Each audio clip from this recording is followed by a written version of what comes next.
Dans ce troisième cours, nous allons voir ensemble quelle était la philosophie de formation dans le ministère de Jésus, comment il s'y est pris pour former ses disciples et comment l'appliquer aujourd'hui. Nous allons répondre à plusieurs questions ensemble. Tout d'abord, réfléchir à qu'est-ce qu'une philosophie de formation de disciples. Vous allez voir qu'il en existe plusieurs.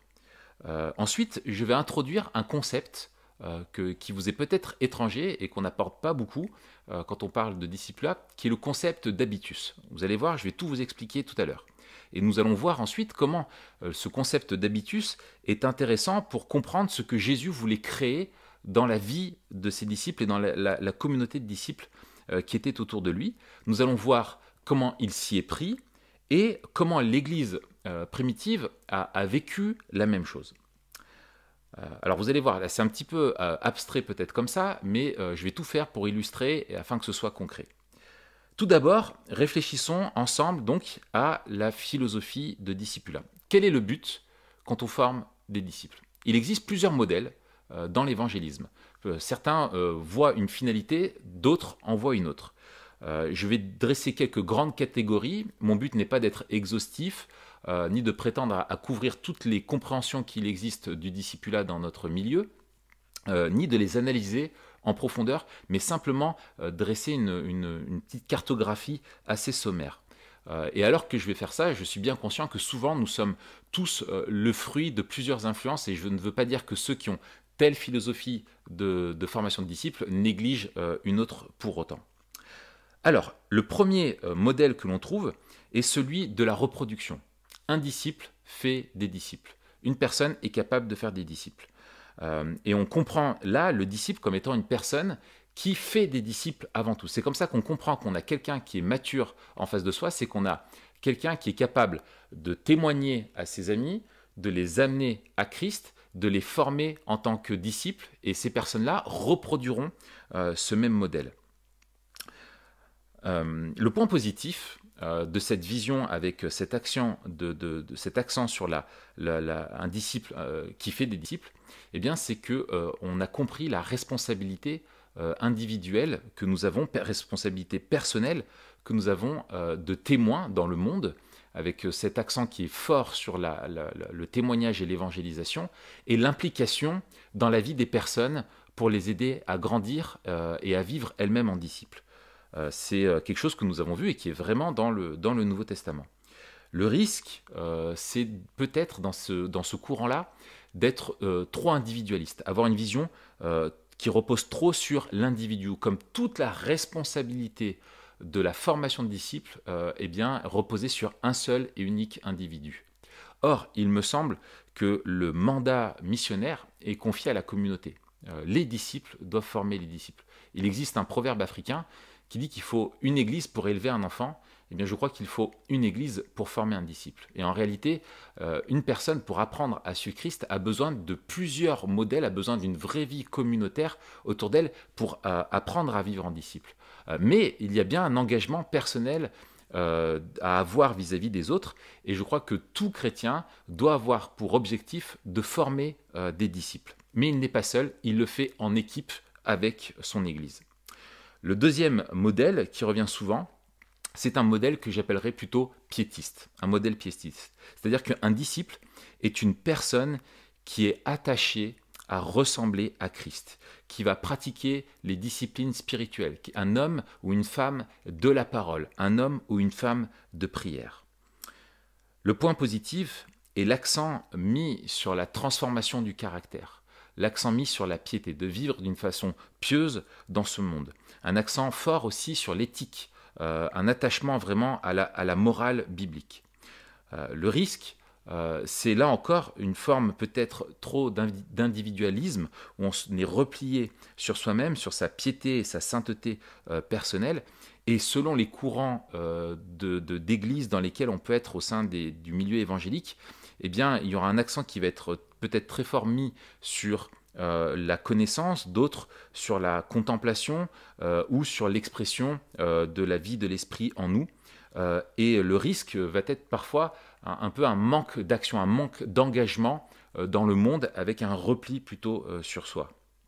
Un troisième modèle est le modèle catéchétique, c'est-à-dire l'accent mis sur la catéchèse, c'est-à-dire l'instruction qui est donnée, l'instruction doctrinale qui est donnée. Un disciple est une personne qui va garder le dépôt de la foi transmise au sein une fois pour toutes. Quelqu'un qui va rester attaché à la sainte doctrine et qui connaît les articles de foi. Le point positif est bien sûr l'accent mis là sur la sainte doctrine, l'accent mis sur l'attachement aux vérités bibliques et le désir de vivre par elles. Mais le risque va être de réduire la foi et la vie chrétienne à une forme de théorisation de ce qu'elle est, à une forme de connaissance très intellectualisée des doctrines, mais qui peut être parfois un petit peu sec. Et le danger, c'est qu'on peut avoir des personnes qui sont très attachées à telle ou telle doctrine, et même parfois qui vivent de façon assez contradictoire, très attachées au salut par la foi seule et à la grâce, mais qui peuvent avoir un comportement au quotidien d'une vie qui ne manifeste pas cette grâce. Alors, en synthèse, on peut se poser la question finalement, quel est le centre, quelle est la flèche, la pointe de la flèche du discipulat? Est-ce l'intériorité ou l'extériorité? Est-ce la mission ou la sainteté? En fait, il me semble que si on en revient à l'expression biblique qui est de suivre Christ, si nous suivons Christ, nous embrassons à la fois la mission et la sainteté. Nous embrassons le mandat missionnaire qui est un mandat extensif et en même temps ces commandements de toujours approfondir notre attachement à Dieu. Nous embrassons la sainteté et la mission en suivant Christ. Nous embrassons sa mission à lui et nous embrassons sa sainteté. Et pour moi, le défi est donc pour nous d'avoir une vision unifiée de la vie chrétienne. Et le problème, il me semble, parfois, quand on veut avoir des modèles de formation de disciples et des visions du discipulat, c'est qu'on va s'attacher et mettre un poids très important sur certains commandements, certains textes, aux dépens d'autres. Mais les Écritures, quand elles parlent de la vie chrétienne, parfois en parlent dans sa dimension externe, si je puis dire, en mettant l'accent sur, par exemple, le suivre Jésus, dans notre vie, l'accent sur la vie de disciple, sur le comportement, la mission, notre engagement dans le service des autres, l'importance des œuvres, de porter du fruit dans le monde. Et parfois, la Bible, en parlant de la vie chrétienne, va mettre l'accent sur plutôt l'intériorité, en mettant l'accent plus sur le rôle de l'esprit en nous, sur notre âme, notre sanctification, notre caractère, le développement de nos vertus, notre éthique, de notre foi. Mais c'est une seule et même vie qui est la résultante de notre vie à la suite de Christ. Et donc, je voudrais introduire maintenant avec vous un concept et un modèle qui, je pense, est assez unificateur et nous aide à comprendre la dynamique de l'apprentissage de la vie chrétienne et en fait de la vie tout court, tout simplement. Et ensuite, une fois que j'aurai introduit ce concept, nous allons essayer de regarder la vie de Jésus non pas à travers de ce concept uniquement, je reviendrai dessus, mais en essayant de voir comment ce concept peut nous apporter un certain éclairage assez nouveau sur ce qu'a fait Jésus. Et donc, ce concept, c'est le concept d'habitus. Alors, c'est un terme latin, on n'a pas souvent l'opportunité d'en citer un, et là je vous en parle, c'est ce terme d'habitus. Et je voudrais l'introduire avec vous. Alors, ça va être un petit peu ardu peut-être au début. Attachez vos ceintures, ne perdez pas courage, je vais tout faire pour illustrer et vous allez voir, je suis convaincu que ça va apporter un éclairage intéressant. Pierre Bourdieu, qui est une des figures majeures de la philosophie et de la sociologie française de la seconde partie du XXe siècle, a popularisé ce concept que l'on retrouve depuis Thomas d'Aquin et parmi des philosophes et des théologiens, qui est ce concept d'habitus. Pierre Bourdieu s'intéressait à comprendre le fonctionnement d'un comportement social. Comment est-ce qu'on se comporte dans la société et comment la société va influencer nos comportements. Et selon lui, nos comportements humains découlent d'une structure que nous avons intériorisée, qui se traduit par des actions non réfléchies. C'est-à-dire qu'on ne réfléchit pas à notre comportement, on pense que c'est un comportement naturel, mais qui en réalité est l'intériorisation d'une structure qui nous a façonnés et qui va renforcer inconsciemment notre façon de vivre. Je vais illustrer. Mais en d'autres termes, Bourdieu rejette l'idée que l'on apprend et qu'ensuite on pratique Pour lui, on apprend et comprend par la pratique. C'est ce qu'il appelle l'intériorisation de l'extériorité. Je prends un exemple pour illustrer cela. Il y a eu pendant un temps une thèse selon laquelle il fallait d'abord apprendre aux enfants à nager et ensuite les mettre dans l'eau. Alors ça peut paraître un petit peu absurde, mais on apprenait aux enfants à nager hors de l'eau. On leur faisait faire les mouvements hors de l'eau et après on les mettait dans l'eau. Et en fait, on s'est rendu compte que ça ne marchait pas bien. Parce qu'on apprend à nager par la pratique. On apprend à nager dans l'eau. Et l'idée que défend Bourdieu, finalement, est celle-là. C'est-à-dire qu'il ne faut pas d'abord intégrer une théorie et ensuite pratiquer, mais que l'intégration de la théorie se fait par la pratique. Et donc, il définit les habitus ainsi. Il dit, alors accrochez-vous, c'est la seule citation compliquée que je vais citer maintenant, je vous le promets. Donc voici ce que dit Bourdieu. Il dit que les habitus sont des systèmes de disposition durables et transposables, structurés, prédisposés à fonctionner comme structure structurante, c'est-à-dire en tant que principe générateur et organisateur de principes, sans être le produit de l'action organisée d'un chef d'orchestre. Alors, peut-être que j'aurais pas dû vous citer ça parce que ça va juste vous perdre, mais je voudrais maintenant vulgariser. Les habitus sont des structures structurées, c'est-à-dire qui produisent de la socialisation, mais également des structures structurantes car elles s'intègrent dans l'individu et deviennent générateurs d'une quantité infinie de nouvelles pratiques qui seront en lien inconscient avec leur habitus. Comment expliquer cela? Je voudrais illustrer avec mes enfants qui ont intégré un club de basket. Quand ils ont intégré le club de basket, ils avaient à peine touché un ballon de basket dans leur vie et ils sont rentrés dans le club. Quand ils sont rentrés dans ce club-là, on leur a transmis des valeurs, on leur a transmis des règles. Ils ont appris à porter le maillot de l'équipe.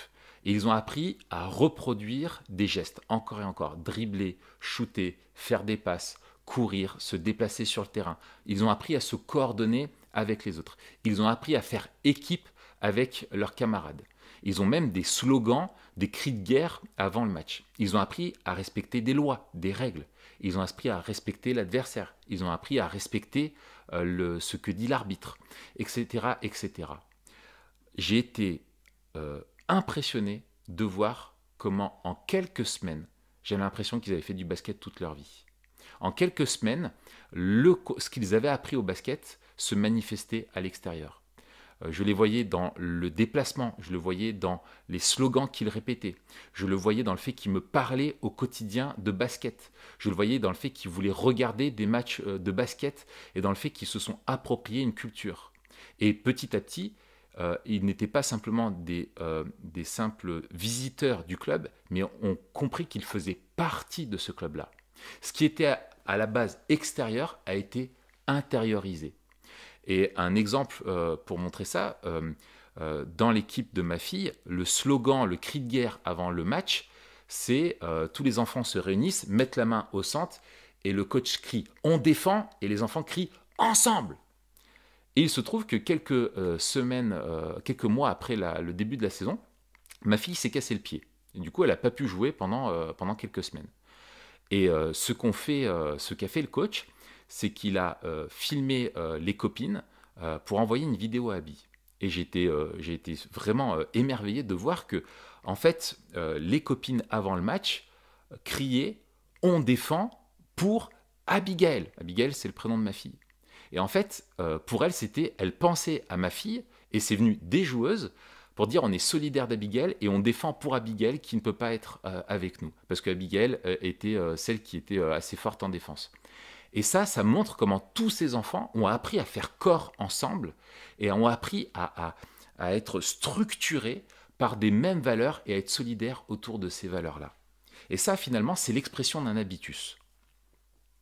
L'habitus désigne donc la structuration qui va présider la manière d'être, le style de vie, l'allure générale, le comportement social et la disposition d'esprit qui nous ont été transmis, que nous avons intégrés et que nous nous sommes appropriés, sans même en être conscients.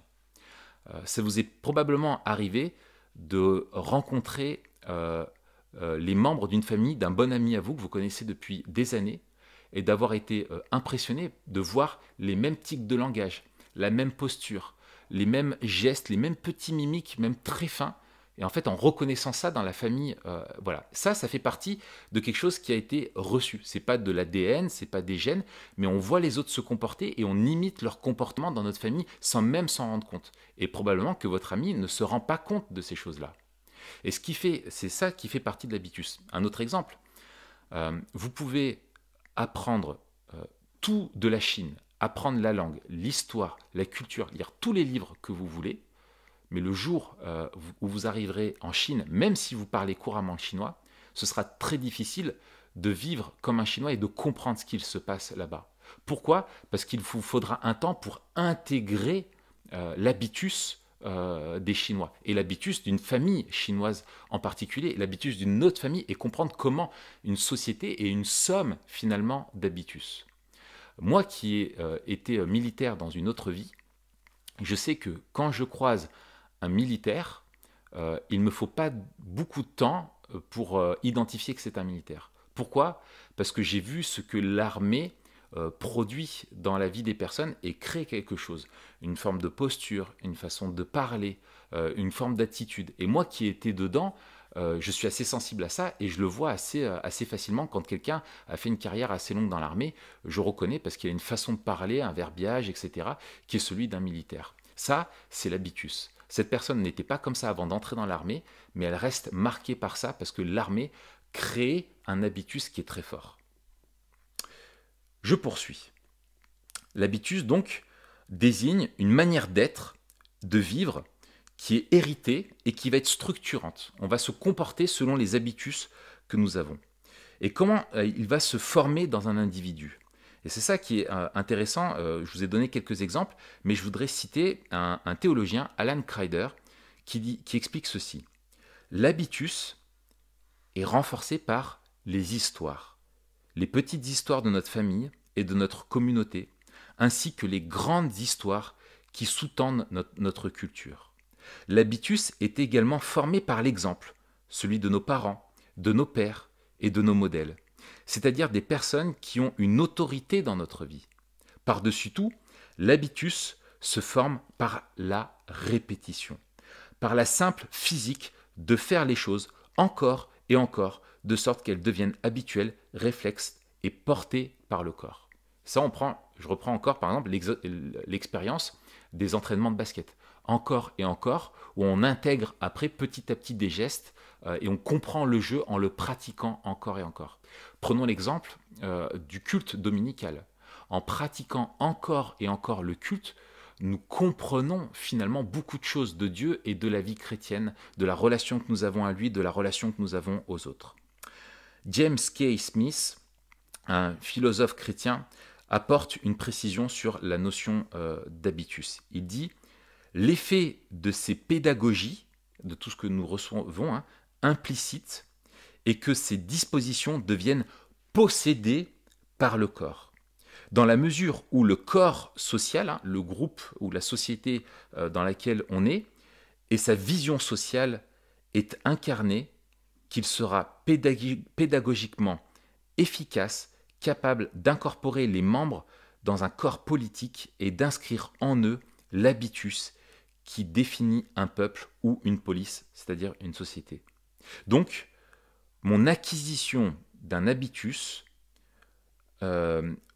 pose la question de l'acquisition par un peuple, pose la question de mon acquisition par un peuple ou une police. En gros, la question de mon intégration.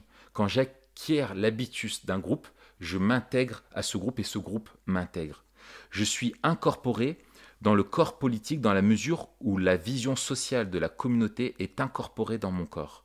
L'habitus s'acquiert, s'apprend par des pédagogies incarnées qui, de manière oblique, allusive, subtile, travaillent sur le corps et orientent ainsi toute la personne. Avoir été ainsi éduqué, c'est être devenu une nouvelle personne. Parfois, quand on lit, je voudrais illustrer ce qu'il dit, parfois, quand on lit ce qui se passe dans le livre d'Exode, quand on voit les actes miraculeux de Dieu pour libérer son peuple de l'esclavage de l'Égypte, probablement que, comme moi, après tout ce que Dieu a fait, ces miracles extraordinaires qu'ils ont vus, l'épisode du veau d'or, on a du mal à le comprendre. Comment, après tout ce qu'il s'est passé, ont-ils pu faire un veau d'or? Mais en fait, ce qu'on oublie de se rappeler, c'est que le peuple de Dieu, les Hébreux, venaient de passer 400 ans en Égypte. Pendant 4 siècles, ils ont vécu comme des Égyptiens. Ce peuple que Dieu libère de l'esclavage est un peuple... En fait, les Hébreux étaient des Égyptiens. Ils vivaient comme eux. Et pendant 400 ans, ils ont compris la relation avec les divinités d'une certaine manière. Et quand Moïse arrive et leur rappelle que le Dieu de leur père est le Dieu qui s'est souvenu d'eux et les appelle hors d'Égypte, eh bien, en fait, malgré tout ce qu'ils ont vu, ils avaient un habitus qui était celui d'Égyptiens. Et en fait, quand ils sont un petit peu perdus, ils se comportent comme des Égyptiens. Ils ont fait une statue. Et je trouve que ce concept d'habitus nous aide à comprendre pourquoi des fois le changement est si long à se produire. Parce que nous avons intégré des choses en nous qui nous structurent et qui génèrent des pratiques sans que nous-mêmes nous en soyons conscients. Et finalement, la conversion et la formation de disciples, c'est acquérir un nouvel habitus, une nouvelle façon de vivre qui est globale, qui intègre autant nos valeurs que nos habitudes, que notre façon de vivre, que nos habitudes, que nos pensées, etc. Tout est renouvelé. Et s'approprier un habitus, c'est donc avoir intégré, posséder en soi la vision d'un corps social, une vision du monde, une éthique, une histoire, un télos, un objectif de vie, une eschatologie, ce vers quoi on tend, et en même temps, le moyen d'être intégré à un nouveau corps social, à une nouvelle société, par l'incorporation de cet habitus. Pour être intégré parmi les Chinois, il faut que j'apprenne à vivre comme un Chinois. En somme, l'habitus, je le définis ainsi, c'est la récapitulation de toutes les habitudes de vie, de notre comportement, et des habitudes morales, c'est-à-dire de nos vertus, et la vision du monde qu'un individu s'approprie et qui vont générer un comportement résilient, c'est-à-dire qui va se comporter d'une façon permanente malgré ce qui se passe autour qui peut être contraire. En gros, nous sommes ce que nous vivons. Nous sommes comme nous vivons. Pourquoi je m'intéresse à ce concept d'habitus? Et j'espère que vous m'avez suivi jusqu'ici. Eh bien, il me semble que ce concept d'habitus entre en résonance avec l'anthropologie biblique qui présente l'être humain comme un être complexe, une unité complexe, une unité psychosomatique complexe et dont les différentes composantes de son identité sont intrinsèquement liées. Notre composante physique, psychique, spirituelle et sociale sont liées. Nous le voyons bien, quand nous sommes malades, moralement, ça va pas bien. Quand nous sommes joyeux, physiquement, souvent, les petits bobos, on va plus facilement les oublier. Les événements que nous vivons ont un impact sur toute notre personne. L'extériorité influence l'intériorité et inversement.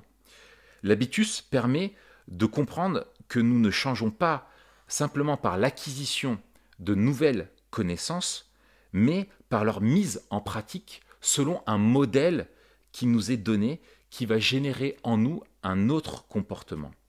Alan Kreider, encore lui, explique que c'est ainsi que l'Église primitive comprenait la formation des disciples. Il observe ce qu'il se passait dans les premiers siècles et dit ceci. La pédagogie mise en œuvre par les premiers chrétiens avait pour but de s'assurer qu'il ne s'agissait pas pour la personne de réfléchir à une nouvelle manière de vivre, à acquérir simplement une nouvelle vision du monde et de réfléchir à elle, mais plutôt de vivre selon une nouvelle manière de penser. En gros, comment est-ce que la personne vit? La mise en pratique des connaissances est ce qui permet de transformer ces connaissances-là en vertus. C'est-à-dire en vertus, c'est-à-dire qui vont démontrer un profond changement, une nouvelle manière de vivre. Les vertus, explique James K. Smith, sont tout simplement des bonnes habitudes morales. Les mauvaises habitudes morales elles, comme vous pouvez le deviner, sont appelées des vices. Les bonnes habitudes morales sont comme des dispositions internes au bien. Ce sont des traits de caractère qui se tissent dans votre personnalité de sorte que vous êtes le genre de personne incline à la compassion et au pardon, etc. Il poursuit et dit, plus une personne est vertueuse, c'est-à-dire plus elle a une disposition interne au bien qui émane de son caractère même, moins elle a besoin de la force externe de la loi pour la contraindre à faire le bien. Si je prends un exemple, souvent on apprend à nos enfants à dire merci, à manifester de la reconnaissance. Mais ce que nous souhaitons, c'est pas simplement qu'ils aient un réflexe de politesse, c'est qu'ils intègrent la reconnaissance en eux et qu'ils comprennent l'importance d'être reconnaissants, de remercier les gens pour ce qu'ils nous donnent et de voir là la grâce de Dieu envers nous au travers de ces personnes qui nous bénissent. Et en remerciant les autres, ils remercient également Dieu qui prend soin d'eux. Ils manifestent leur amour pour leur prochain et leur reconnaissance de leur bonté envers eux. Ce que nous ne voulons pas, c'est simplement qu'ils disent merci sans faire l'expérience de cette reconnaissance. Mais nous leur apprenons cela, et ce que nous souhaitons, c'est que petit à petit, ils aient intégré et qu'il y ait ce moteur intérieur, cette vertu qui se développe en eux de la reconnaissance, pour que d'eux-mêmes soient conscients des biens qui leur sont donnés et désirent manifester, que leur cœur soit orienté pour manifester la reconnaissance.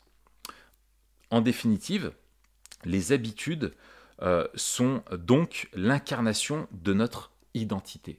Elles manifestent qui nous sommes. Notre façon de vivre va manifester notre identité. Un autre exemple, quand nous servons notre prochain, nous incarnons l'identité de quelqu'un qui est serviable.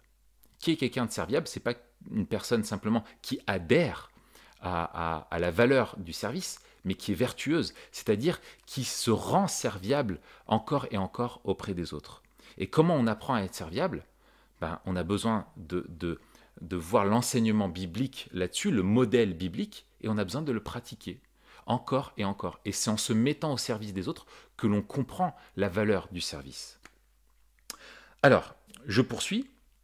Pourquoi maintenant le concept d'habitus nous intéresse-t-il pour définir la philosophie de formation adoptée par Jésus?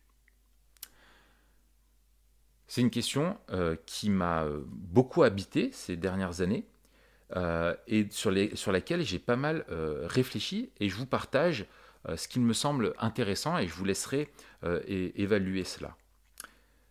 Le royaume de Dieu est ce dont Jésus a le plus parlé. C'est ce qu'il est venu inaugurer par son incarnation, par sa vie, par sa mort et par sa résurrection. Jésus a démontré le royaume par ses miracles, il l'a enseigné. Jésus est le Messie annoncé par les prophètes, le roi davidique, qui est venu pour inaugurer son règne, en incarner les vertus et appeler les hommes à vivre conformément à ce royaume. La parole devenue chair a incarné son message en vivant parfaitement selon la volonté du Père. Jésus a montré l'inauguration de son règne par ses miracles. Il a décrit abondamment le royaume par toutes ses paraboles. Il a expliqué comment on entre dans ce royaume. Il a proclamé comment on vit dans ce royaume. Il a proclamé la bonne nouvelle du royaume et a appelé à la repentance et à l'allégeance et à l'obéissance. Et alors qu'il accomplissait tout cela, Jésus a choisi des disciples et a nommé des apôtres pour qu'ils soient à côté durant tout son ministère. Il les a immergés dans son quotidien, dans sa façon de vivre, et leur a montré un exemple. Ma thèse est que Jésus désirait créer un habitus, l'habitus du royaume de Dieu dans la vie de ses disciples. À titre d'exemple, quand on regarde le sermon sur la montagne, Matthieu arrange ce sermon sur la montagne que l'on trouve dans Matthieu 5 à 7 de sorte à définir et à synthétiser ce qui génère l'habitus du royaume. Le sermon sur la montagne offre une vision du monde selon le royaume de Dieu, avec toutes les béatitudes. Il offre une interprétation de l'histoire. Il donne une eschatologie, un télos, ce vers quoi l'on tend, et une espérance à vivre au quotidien. Il donne une éthique morale, comment nous comporter, une éthique sociale, comment nous comporter en société avec les autres, avec notre prochain, comment vivre en société en tant qu'enfant de Dieu. Il offre aussi une éthique religieuse, comment nous devons prier, quelle est notre relation à Dieu. Il partage des pratiques et des disciplines spirituelles, comment jeûner, comment prier. Il explique comment nous devons vivre, quelle est notre vocation, comment nous devons développer nos relations aux biens matériels, etc., etc. Et le but de Jésus dans la formation de ses disciples est bien eschatologique. Nous sommes créés en l'image de Dieu, nous sommes défigurés par le péché et nous sommes créés en Jésus-Christ, nous devenons nouvelles créatures en Christ et nous sommes progressivement transformés à son image par l'Esprit. Et le but est que nous ressemblions de plus en plus à Christ. Et Jésus a montré sa patience, sa pédagogie de façon progressive pour montrer et enseigner à ses disciples comment vivre. Et il me semble que le but du discipulat est d'apprendre à devenir de plus en plus semblable à Jésus, ce qui embrasse sa mission et ce qui embrasse son modèle de vie, son éthique. Être chrétien, c'est être un petit Christ, littéralement. Et vivre en disciple, je l'ai déjà dit, il me semble, est la manière de manifester notre union avec lui dans les lieux célestes. Alors comment Jésus s'y est-il pris pour façonner cet habitus? Par la relation intense et intime qu'il a développée avec ses disciples, il a reproduit sa vie en eux pour ensuite les envoyer dans le monde selon son modèle. Comme le Père m'a envoyé, moi aussi je vous envoie. Durant presque 3 ans, ses disciples ont pu l'observer vivre. Ils ont vu son caractère en œuvre, ils l'ont écouté. Ils ont écouté son enseignement et ils ont appris à reproduire son modèle et son ministère. Le discipulat n'était pas simplement un programme par lequel Jésus dirigeait ses disciples. La vie de disciple était une vie entière. Cette vie commençait dans la relation avec ce maître qui les a appelés pour qu'ils soient avec lui et s'étendait à tous les domaines de leur existence. La formation de disciples n'était pas simplement le développement de la dimension religieuse ou spirituelle, mais la formation de disciples était adressée et s'intéressait à la vie de la personne entière. Je suis toujours émerveillé quand je lis les 2 premiers chapitres de l'Évangile selon Jean.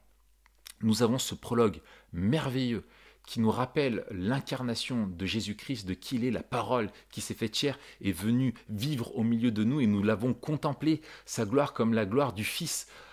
Et avec cette introduction du ministère de Jean-Baptiste, et on se dit, waouh, là, la parole, celui qui a créé l'univers, s'est fait chair, vient vivre au milieu de nous, qu'est-ce qu'on va voir? Et il va à un mariage avec sa maman et ses amis. Et on peut prendre le temps d'imaginer Jésus qui est là, qui voit les gens danser, qui est avec eux, qui danse avec eux, qui joue avec les enfants. Et il passe du temps en mariage. Et il fait un miracle. Mais quelle est la nature de ce miracle? Personne n'est sauvé, personne ne passe de la mort à la vie. Simplement, il change de l'eau en vin. Quelque chose qui est fait de façon tout à fait discrète. Mais Jésus vivait avec les gens. Et ses disciples ont vu sa gloire et ont cru en lui. Jésus a vécu avec ses disciples. Et en vivant avec eux, il leur a transmis finalement un savoir-vivre. C'était une formation qui était holistique, c'est-à-dire qui s'adresse à la personne entière pour générer une nouvelle manière de vivre selon un nouvel habitus, celui incarné par Jésus, celui du royaume de Dieu. Devenir disciple de Jésus-Christ, voilà l'habitus du royaume. C'est un savoir-vivre qui comprend à la fois un savoir, des connaissances, qu'est-ce que Dieu veut pour moi, un savoir-être, comment me comporter, et un savoir-faire, comment agir dans le monde. Et j'aime comment Colin Marshall et Tony Payne les résument dans leur livre « L'essentiel dans l'Église ». Ils disent La formation de Jésus se résume en 3 grands C: mûrir en caractère et développer une personnalité qui cherche à plaire à Dieu qui est en accord avec la saine doctrine; mûrir en conviction, c'est le 2e C, dans leur connaissance de Dieu et dans leur compréhension de la Bible; et en 3, mûrir en compétence dans la proclamation de la parole de Dieu par divers moyens, mais toujours dans la dépendance de Dieu et la prière. Et je vous propose d'approfondir un petit peu cela. Comment Jésus a-t-il formé le caractère de ses disciples? Il leur a appris d'abord à obéir à Dieu par amour. Au travers de la communion qu'il développait avec le Père, Jésus a manifesté, a démontré cette communion-là. Jésus a montré à ses disciples que le principe qui orientait toute sa vie, qui le gouvernait et qui le réjouissait, était son amour pour le Père. Jésus leur dit en Jean 4, au verset 34, « Ma nourriture est de faire la volonté de celui qui m'a envoyé et d'accomplir son œuvre. » Jésus trouvait son bonheur en accomplissant la volonté de son Père. Et ses disciples devaient apprendre à faire de même, à ses côtés, pour devenir de vrais adorateurs en esprit et en vérité. Jésus leur a enseigné comment développer une piété dont l'objectif est de vivre une réelle intimité avec le Père et non pas simplement une pratique religieuse. Cette intimité avec le Père, il l'a rendue objectivement possible par son œuvre à la croix. Et c'est pour cela qu'il leur ouvre sa propre intimité. Ils voyaient Jésus prier. Plusieurs fois, je suis marqué comme dans l'Évangile selon Marc, nous avons ces indicateurs où Jésus se met à l'écart pour aller prier. Et les disciples voyaient ça. Ils voyaient que Jésus avait une vraie intimité avec son Père. Et ils ont posé la question, apprends-nous à prier. Et c'est ce que Jésus a fait. Il priait avec eux, il le voyait prier dans l'intimité, et il le voyait prier pour les personnes, il le voyait agir. Ils ont vu sa piété. Il leur a appris également aussi comment aimer leur prochain. Jésus montre de l'amour pour des personnes que personne n'aime, des gens que personne n'aime. Il a accordé de l'attention à ceux que personne ne voyait et du respect à ceux que tous méprisaient. Il enseigne à ses disciples à aimer et à pardonner d'une manière radicale. Et c'est envers ses disciples même qu'il montre le plus d'amour. Et à la croix est le lieu ultime de cette démonstration. Jésus accordait tellement d'importance à l'amour de son prochain et plus particulièrement à l'amour de l'Église, à l'amour de ses disciples, qu'il en a fait un signe distinctif de l'identité chrétienne. En Jean 13, verset 35, c'est à l'amour que vous aurez les uns pour les autres qu'ils verront que vous êtes mes disciples. Jésus a montré comment être en relation avec l'autre et que cette relation devait être caractérisée par l'amour de son prochain. Jésus leur a appris aussi à se soumettre à la parole. Jésus attend des hommes et des femmes qui l'accompagnent, qu'ils aient la foi, c'est-à-dire qu'ils lui obéissent et placent leur confiance en lui pour être sauvés. Ils ne doivent pas être forcément intelligents ou doués, mais ils doivent être loyaux. Et c'est pour cette caractéristique qu'ils sont connus, l'empressement à lui obéir en se soumettant à sa parole et en plaçant leur confiance en lui. Celui qui m'aime est celui qui garde mes commandements, explique-t-il en Jean 8. Et dans sa divine pédagogie, Christ a décidé que c'était en lui obéissant que ses disciples comprendraient son enseignement. La foi en Christ implique de ne pas simplement accepter ses promesses de salut, mais de lui obéir à n'importe quel prix. L'obéissance est le moyen par lequel l'obéissance est le moyen par lequel Jésus modèle le caractère de ses disciples. Ce n'est pas simplement adhérer à des convictions, mais c'est obéir. Obéis-moi et ça va te transformer. Mets en pratique ce que je t'enseigne et alors tu seras transformé. Et c'est intéressant de voir, par exemple, dans l'évangile selon Jean, quand Jésus va faire la multiplication des pains, de mémoire c'est Jean 6, alors qu'il va faire la multiplication des pains, il pose la question à Philippe, Philippe, comment vais-je faire? Comment va-t-on faire? Où va-t-on trouver de quoi nourrir les personnes? Et Jean nous dit, il disait cela afin d'éprouver Philippe. Alors qu'il va faire le miracle, il sait ce qu'il va faire, mais il pose la question à Philippe, comment on va faire? En fait, la réponse qui était souhaitée, c'était pas que Philippe sorte la calculette et cherche à trouver une solution, mais qu'il dise, mais nous, on ne peut rien faire. On ne sait pas comment on va nourrir ces personnes. Mais toi, fais un miracle. Toi, fais-le. Il voulait qu'ils apprennent à lui faire confiance. Et c'est en pratiquant, en mettant en pratique ce que Jésus nous demande, que notre caractère se façonne. C'est pour cela qu'une vraie compréhension des Écritures se mesure par une vie qui est transformée. Une vraie compréhension de la parole de Christ se manifeste par une vie transformée. Sans cela, sans ce désir d'obéissance, nous ne pouvons développer notre caractère ni notre ministère futur, puisque le mandat missionnaire consiste, entre autres, à enseigner à ceux qui croiront, avant tout, à obéir, non pas à connaître ce que Jésus a prescrit, mais à obéir à tout ce que Jésus a prescrit. Et puis Jésus leur a appris à dépendre du Saint-Esprit.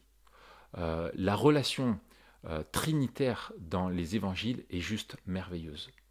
Nous comprenons plus quel est le rôle du Saint-Esprit et son ministère quand nous regardons à la vie de Jésus et nous comprenons que Jésus n'a rien fait sans l'Esprit. Jésus leur a appris cette dépendance au Saint-Esprit. Bien qu'il soit le Fils de Dieu, Jésus ne fait rien sans lui et il veut s'assurer qu'ils comprennent cet élément essentiel, car c'est le même Esprit qui demeurera entre eux, qui les équipera et qui leur donnera la puissance pour leur ministère. C'est grâce à lui qu'ils pourront porter du fruit, englobant toute leur vie, toute la vie du croyant et ainsi que leur témoignage. Et Jésus a aussi façonné les convictions de ses disciples. Et j'aime ce terme de conviction, pas juste de connaissance. C'est le deuxième C. Il y a le premier C du caractère que nous venons de voir et le deuxième C, c'est celui des convictions. Albert Mohler souligne que les convictions ne sont pas de simples croyances. Elles sont des certitudes qui exercent une emprise sur nous. Les convictions sont des certitudes qui exercent une emprise sur nous. Ce sont les vérités par lesquelles nous vivons.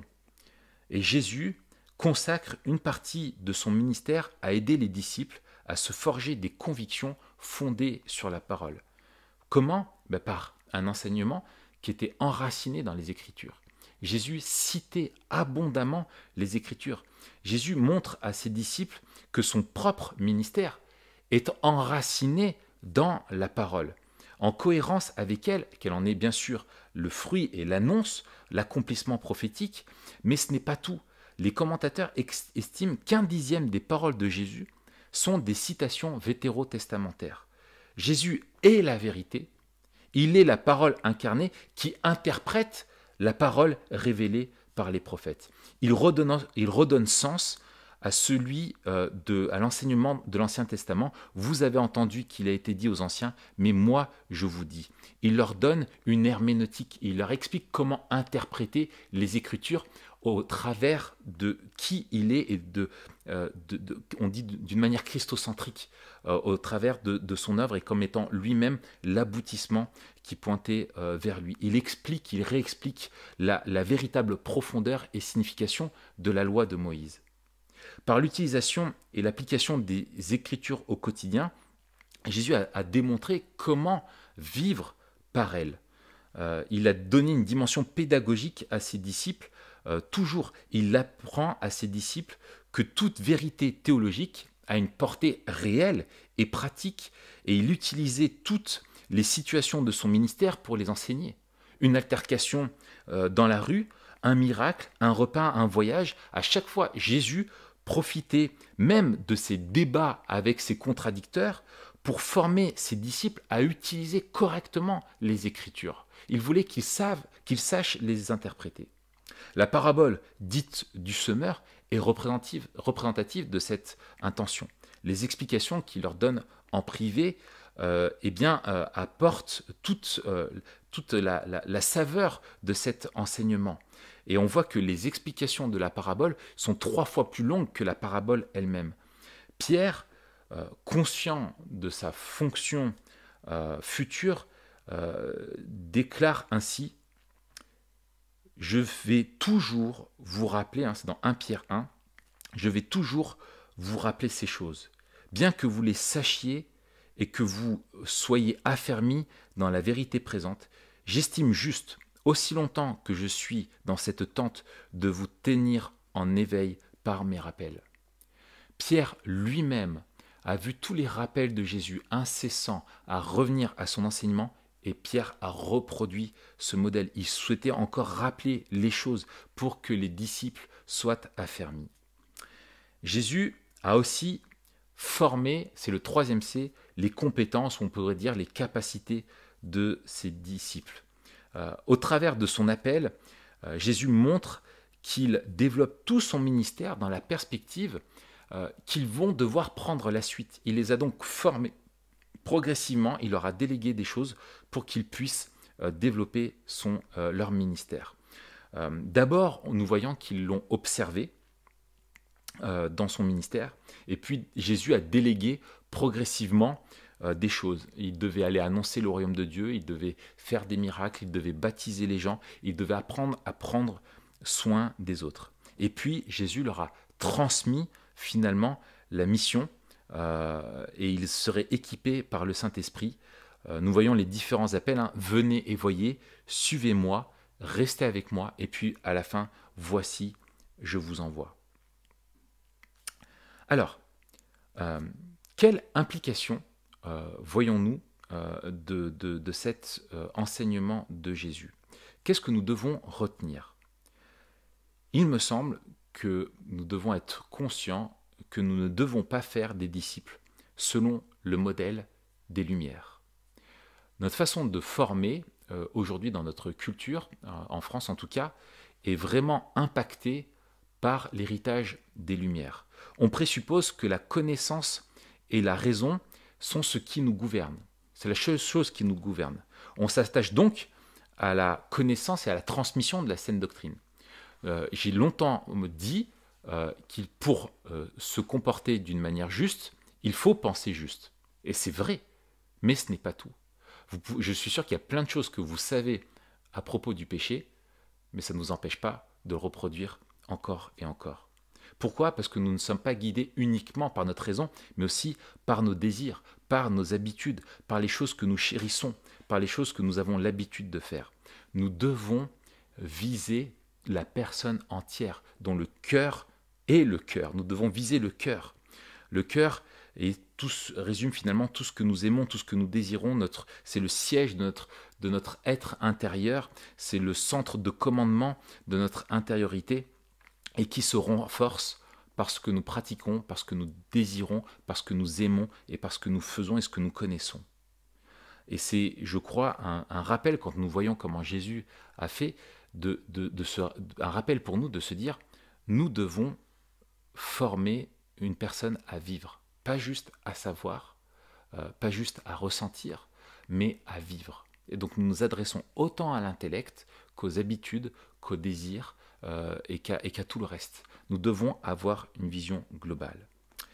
Et je voudrais terminer maintenant cette partie du cours pour voir comment l'Église primitive a compris ce modèle-là, et comment finalement est-ce que nous voyons cet enseignement holistique qui façonne et qui forge un habitus. En Actes, je vous lis Acte 26, verset 20. Dans toute la Judée et aux non-juifs, j'ai annoncé qu'ils devaient se repentir et se tourner vers Dieu en adoptant une manière d'agir qui confirme leur changement d'attitude. Je trouve les termes intéressants. Il ne s'agit pas simplement, là pour Paul, de dire qu'il enseignait aux gens de se repentir et à croire, mais qu'il fallait se repentir, se tourner vers Dieu, c'est la repentance, la métanoïa, et en adoptant, quelle est la manifestation de cette repentance? Non pas une nouvelle croyance, mais une nouvelle manière d'agir qui confirme leur changement d'attitude. Une manière d'agir qui confirme le changement d'attitude. Une extériorité qui manifeste l'intériorité. Alan Kreider, c'est ce théologien qui s'est spécialisé et qui s'est concentré sur les premiers siècles de l'Église et qui s'intéressait sur le fait de la croissance de l'Église pendant les premiers siècles et s'intéresse à la formation de disciples, dit ceci. Comment les chrétiens ont-ils été formés? Par un processus de formation qui, au fil du temps, était de plus en plus conscient de lui-même. Il était ancré dans l'habitus des communautés, leur comportement réflexif. Il s'agissait d'un savoir incarné, ancré dans des prédispositions qui guidaient la vie commune des chrétiens et s'exprimaient dans les pratiques. Et je répète ce qu'il disait tout à l'heure, la pédagogie mise en œuvre par les premiers chrétiens avait pour but de s'assurer qu'il ne s'agissait pas pour la personne de réfléchir à une nouvelle manière de vivre, mais plutôt de vivre selon une nouvelle manière de penser. Si je voulais résumer et vulgariser, quand les premiers chrétiens évangélisaient, ils ne disaient pas simplement « tu dois croire en Jésus ». Ils disaient « tu dois mettre en pratique et tu dois vivre ce que Jésus te demande de vivre ». Devenir chrétien, c'est apprendre à vivre selon le royaume de Dieu. Tu ne dois pas simplement croire en qui est Jésus, tu dois te soumettre à lui et apprendre à vivre d'une manière qu'il désire que tu vives. Et pour Alan Kreider, c'est ce qui explique cette croissance spontanée, inexplicable des 3 premiers siècles. L'Église était patiente dans sa formation de disciples, elle était consciente de l'importance de former un habitus communautaire, comment la communauté allait créer un habitus et une nouvelle manière de vivre dans la vie des chrétiens. À l'époque, l'Église était persécutée, il ne pouvait pas y avoir de grandes campagnes d'évangélisation, il n'y avait pas YouTube, il n'y avait pas Transmettre, il n'y avait pas des organismes comme ça qui permettaient de diffuser un large enseignement. Et comment expliquer la croissance de l'Église? Mais parce que la façon de vivre des chrétiens, leur habitus, était tellement détonnant de celui des autres qu'il était leur apologétique, qu'il était leur manifestation de l'évangélisation. Quand on avait un voisin chrétien, quand une personne se convertissait, quand une famille se convertissait dans un village, tout le village voyait que petit à petit, ces personnes vivaient d'une manière différente et ça interpellait les gens. Et donc l'annonce du royaume était traduite par une vie selon le royaume de Dieu. Et ce qui est terrible à notre époque, c'est quand nous voyons que finalement, nous chrétiens vivons d'une manière très semblable aux non-chrétiens. Et j'étais frappé, il y a quelques années, dans une réunion de prière, où nous voulions prier pour nos amis non-chrétiens, d'un jeune homme qui disait « mais en fait, je suis très mal à l'aise, parce que mes copains sont des bons gars, sont des gentils garçons, nous vivons pareil. Il n'y a rien qui me différencie d'eux. Si ce n'est le fait que y en a un qui a une petite copine et que moi j'en ai pas et que je sais que je dois attendre le mariage. Mais dans notre façon de vivre, dans nos rapports aux autres, nous sommes pareils. Et quel est l'habitus comment notre habitus témoigne de notre foi, de notre vision du monde? Est-ce qu'il manifeste que nous vivons sous le règne de Dieu, selon le royaume de Dieu? Et j'aime comment le Nouveau Testament et comment les apôtres étaient finalement, je crois, conscients de ça, et ça se voit par les termes qu'ils utilisent. Dans 1 Pierre 1, au verset 17, voici ce que dit donc Pierre, il dit « Et si c'est comme à un père que vous faites appel, celui qui juge chacun, conformément à sa manière d'agir sans faire de favoritisme, conduisez-vous avec une crainte respectueuse, pendant le temps de votre séjour sur la terre. » Et écoutez la suite. Il dit « Vous savez en effet, ce n'est pas par des choses corruptibles comme de l'argent ou de l'or que vous avez été rachetés de quoi? De vos péchés? Non, Pierre dit « de la manière de vivre dépourvue de sens que vous avez transmise vos ancêtres. » Nous avons été rachetés de notre péché, mais nous avons été rachetés de notre vaine manière de vivre. Nous avons été rachetés de notre habitus. Ce que Dieu veut, c'est que nous vivions différemment. Et c'est ce que les apôtres voulaient rappeler. Nous devons vivre selon notre Père, vivre selon l'habitus de sa famille, selon l'habitus de son royaume.